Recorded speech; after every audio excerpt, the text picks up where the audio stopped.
Hello प्यारे बच्चों, कैसे हैं आप सब। आई होप आप अच्छे होंगे। मैं भी अच्छा हूं। आज हम आ गए हैं lecture number 4, lesson number 1, law of motion. ठीक है, क्लास 9 जिसने हमारी पहली पुरानी 3 वीडियो नहीं देखी है, फटाफट जाकर तीनों वीडियो देख लें। ठीक है, उसके बाद हम चौथे वीडियो में आप इसमें एंटर करें। मैं इसलिए बोल रहा हूँ क्योंकि इससे आपके पुराने कंसेप्ट क्लियर रहेंगे, तो आपको आगे पढ़ने में आसानी होगी। ठीक है, तो आज हम कुछ डेफिनेशन हैं, कुछ फॉर्मूले हैं, उसको हम देखेंगे। ठीक है, तो मैं जैसा हर बार बोलता हूँ, आप ट्राई करो कि आपका जो डेफिनेशन हो वर्ड टू वर्ड हो। जो आपके बुक्स में दिया है डेफिनेशन, ट्राई करो कि आप उसको वैसा ही लिखें 90%। उसमें क्या होगा, आपके मार्क्स कटने के चांसेस कम रहेंगे। तो क्या दिया गया है, सबसे पहले आपका क्या है, यूनिफॉर्म सर्कुलर मोशन। अभी हमने यूनिफॉर्म मोशन पीछे पढ़ा है, तो एक बार जाकर देख लेना यूनिफॉर्म मोशन क्या होता है। तो यूनिफॉर्म मतलब क्या होता है, जो स्ट्रेट डायरेक्शन में जा रहा है, बिना कोई रुके, बिना कंटिन्यू एक ही स्पीड में जा रहा है। ठीक है, बिना कोई रुका, जिसकी एवरेज स्पीड लगभग 50 की है, 40 की है, कंटिन्यू जा रहा है, वो आपका यूनिफॉर्म मोशन था। तो डेफिनेशन देखो क्या दिया गया है, the speed of the tip of the clock is constant. The speed of the tip of the clock is constant, but the direction of the displacement and therefore its velocity is constantly changing as the tip is moving along a circular path। कैसा move हो रहा है वो, moving along the circular path, its motion is called as a uniform circular motion। मतलब क्या हो रहा है, एक घड़ी का क्लॉक है, वो कंटिन्यू क्या कर रहा है, मूव कर रहा है। ठीक है, वो कंटिन्यू क्या कर रहा है, मूव कर रहा है, और घूम के फिर से अपनी जगह पे आ जा रहा है। ठीक है, उसको ही हम लोग क्या बोलेंगे, सर्कुलर मोशन और यूनिफॉर्म सर्कुलर मोशन। ठीक है, देखो नेक्स्ट आपको क्या है, नेक्स्ट हम बढ़ेंगे आगे।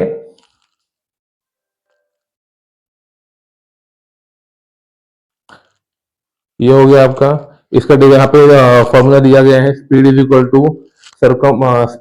To circumference upon time, circumference upon time, v is equal to 2 pi r upon t।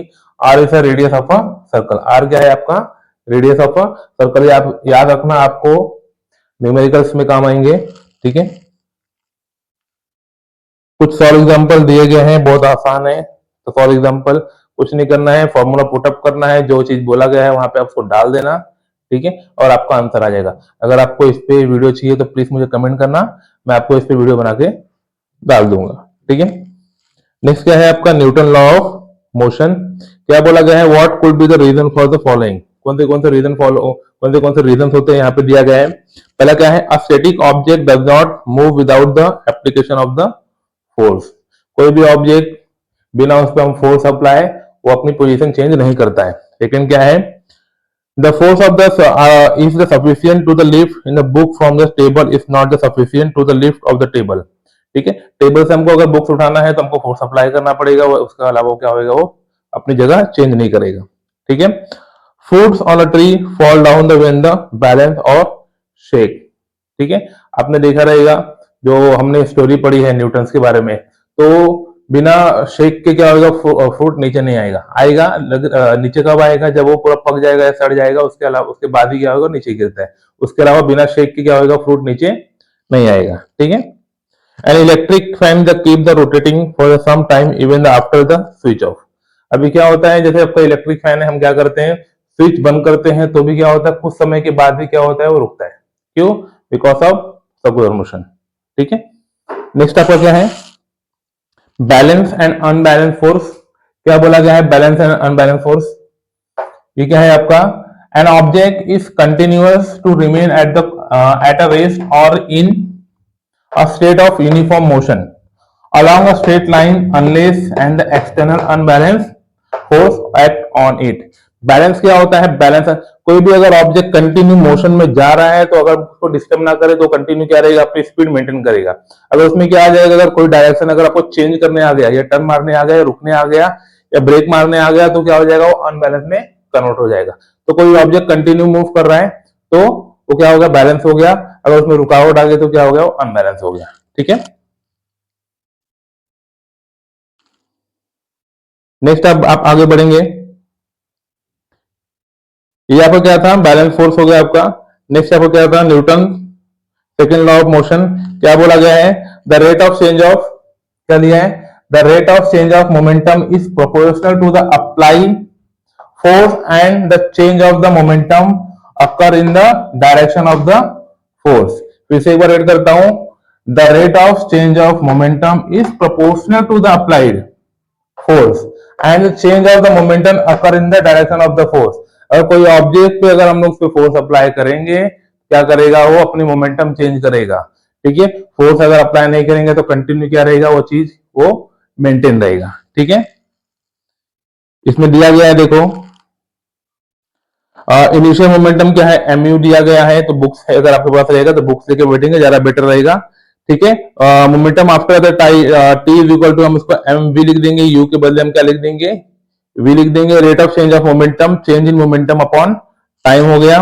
ठीक है, rate of change of momentum M V minus M U. कोई ऑब्जेक्ट जब स्टार्ट होता है इनिशियली क्या होता है, जीरो होता है, फाइनल क्या होती है, इसकी वैल्यू चेंज होती है। इसके लिए पहले यू लिया गया है, यू के बाद में क्या लिया गया है, वी लिया गया है।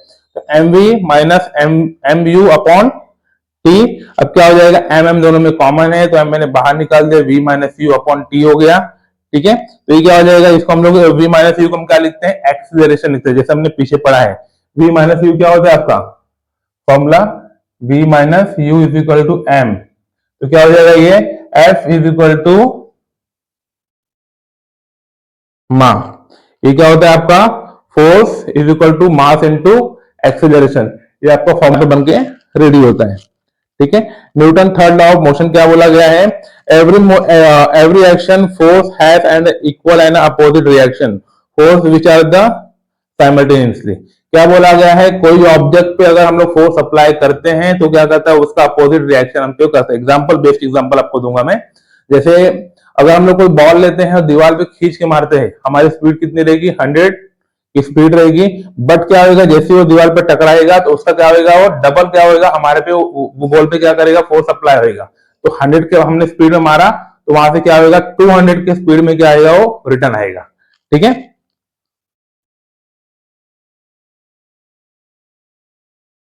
तो ये आपका थर्ड लॉ ऑफ मोशन हो गया। नेक्स्ट क्या है, law of conservation of momentum. ये भी सेम वैसे ही है। F two is equal to F one हमने लिख दिया, कोई उसमें डिफिकल्ट नहीं है। F is equal to ma, F is equal to M A, F is equal to M A हो जाएगा। इसको एम वन ले लो, इसको एम टू ले लो। ठीक है, ये क्या हो जाएगा आपका, एम टू ए टू हो जाएगा, एम वन एफ, इसमें आप फॉर्मूला लगा दो, आपका क्या हो जाएगा, M two is equal to U V two minus U two upon T हो जाएगा। यहाँ पे minus M one is equal to V one minus U one upon ये हो जाएगा। इसमें ए आपने निकाल दिया, ये V minus U minus V upon T क्या हो जाएगा आपका, ए हो जाएगा। इसको आप लिख दो। ठीक है, फिर जो कटेगा उसको कट कर दो, बहुत डिफिकल्ट नहीं है, आसान है। उसको कट कर दो, आपकी चीजें यहाँ पे आ जाएगी। ठीक है,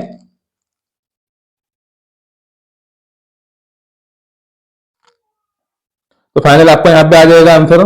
तो इसमें कोई डिफिकल्ट नहीं है, मैंने करके नहीं बताया, बुक्स में बड़ा सिंपल और आसान भाषा में दिया है, मैंने आपको बता दिया है, सब कुछ दिया है, सिंपल सिंपल कट करना है, आपका आंसर वहां पे रेडी हो जाएगा। तो बच्चों कुछ भी डाउट रहेगा तो प्लीज मुझे कमेंट करना। हमारा लेसन यहाँ पे खत्म होता है। ठीक है, अगर आपको न्यूमेरिकल्स की वीडियो चाहिए तो प्लीज मुझे कमेंट करना, मैं न्यूमेरिकल्स की वीडियो भी बना दूंगा, सॉल्व के भी और अनसॉल्व के भी। जिससे उससे पहले जिसने हमारे चैनल को सब्सक्राइब नहीं किया है फटाफट जाकर सब्सक्राइब कर लो, A to Z science by Naseem sir. तो मिलते हैं नेक्स्ट लेक्चर वीडियो में। Thank you so much.